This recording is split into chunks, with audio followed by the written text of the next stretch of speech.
मित्रों पहला क्वेश्चन है, संविधान की उद्देशिका में भारत के लोग भारत को ... बनाने हेतु दृढ़ संकल्पित हैं। नंबर 1, प्रभुत्व संपन्न लोकतंत्रात्मक गणराज्य। बी, प्रभुत्व संपन्न समाजवादी लोकतंत्रात्मक गणराज्य। सी, प्रभुत्व संपन्न समाजवादी पंथ निरपेक्ष लोकतंत्रात्मक गणराज्य। या डी, प्रभुत्व संपन्न समाजवादी लोकतंत्रात्मक गणराज्य। तो संविधान की उद्देशिका के अनुसार भारत के लोग भारत को प्रभुत्व संपन्न समाजवादी पंथ निरपेक्ष लोकतंत्रात्मक गणराज्य यानी सी सही होगा इसका, बनाने के लिए दृढ़ संकल्पित हैं। मित्रों अगला प्रश्न है, भारत के संविधान की उद्देशिका में पंथ निरपेक्ष शब्द जोड़ा गया। ए 39वें संविधान संशोधन द्वारा, बी 42वें संविधान संशोधन द्वारा, सी 43वें संविधान संशोधन द्वारा, डी 44वें संविधान संशोधन द्वारा। तो इसका उत्तर होगा बी 42वें संविधान संशोधन द्वारा। मित्रों अगला प्रश्न है, भारत के संविधान के रचयिताओं का मानस निम्नलिखित में से किस में प्रतिबिंबित होता है?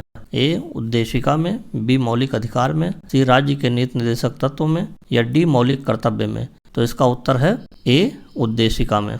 मित्रों अगला प्रश्न है, भारत के संविधान में प्रयुक्त शब्द धर्मनिरपेक्ष का अर्थ है?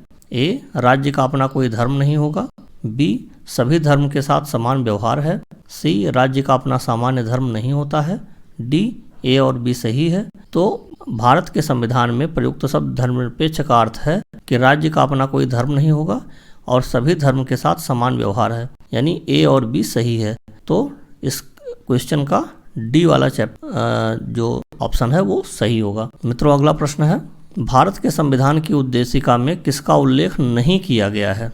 आर्थिक न्याय, व्यक्ति की गरिमा, अभिव्यक्ति की स्वतंत्रता और सबके लिए शिक्षा। तो उद्देशिका में सबके लिए शिक्षा का उल्लेख नहीं किया गया है। मित्रों अगला है, उद्देशिका में संपूर्ण प्रभुत्व संपन्न समाजवादी पंथ निरपेक्ष लोकतंत्रात्मक गणराज्य शब्द सम्मिलित किए गए थे 15वें संशोधन से, 39वें संशोधन से, 42वें संशोधन से या 44वें संशोधन से। तो इसका उत्तर होगा 42वें संशोधन के द्वारा। मित्रों अगला प्रश्न है, संविधान की उद्देशिका में समाजवादी और धर्मनिरपेक्ष शब्द जोड़े गए हैं 24वें संशोधन द्वारा, 25वें संशोधन द्वारा, 42वें संविधान संशोधन द्वारा या 44वें संविधान संशोधन द्वारा। तो इसका उत्तर होगा 42वें संविधान संशोधन द्वारा।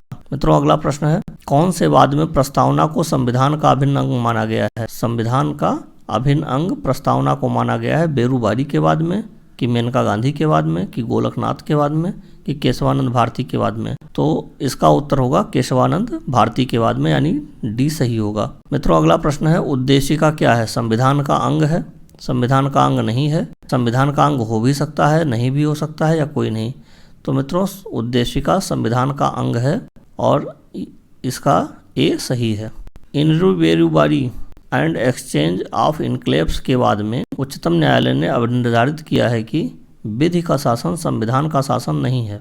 विधि का शासन संविधान का हिस्सा है, उद्देशिका संविधान का हिस्सा नहीं है, उद्देशिका संविधान का हिस्सा है। तो मित्रों Berubari and exchange of enclaves के बाद में उच्चतम न्यायालय ने उद्देशिका को संविधान का हिस्सा नहीं माना था। तो यानी इसका उत्तर सी सही होगा।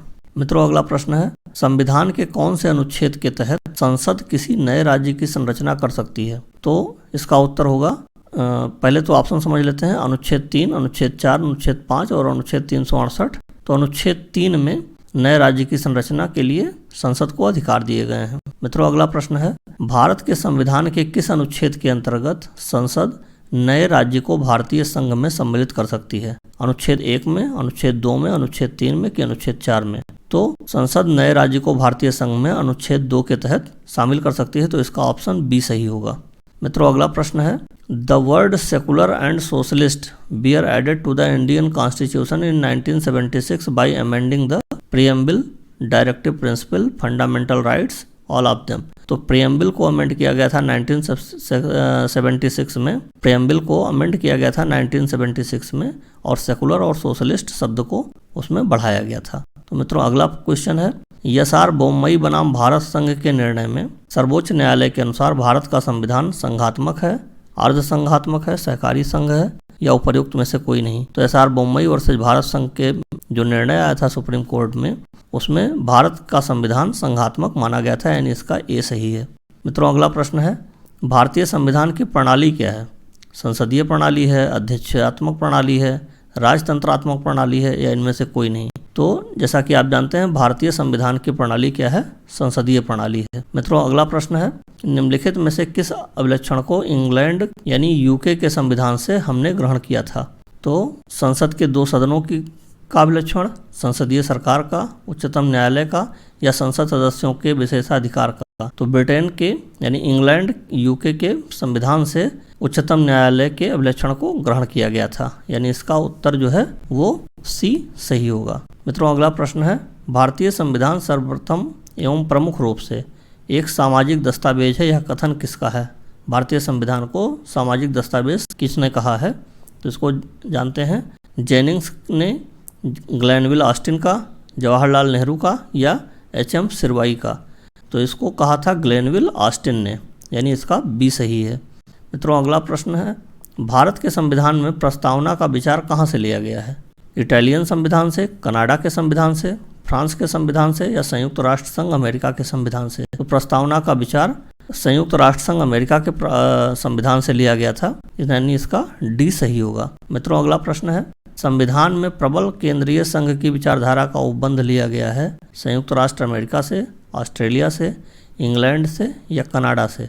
तो इसका उत्तर होगा कनाडा से। कनाडा से प्रबल केंद्रीय संघ की विचारधारा का उपबंध लिया गया था। मित्रों अगला प्रश्न है, भारत के संविधान में समवर्ती सूची कहाँ के संविधान से ली गई है?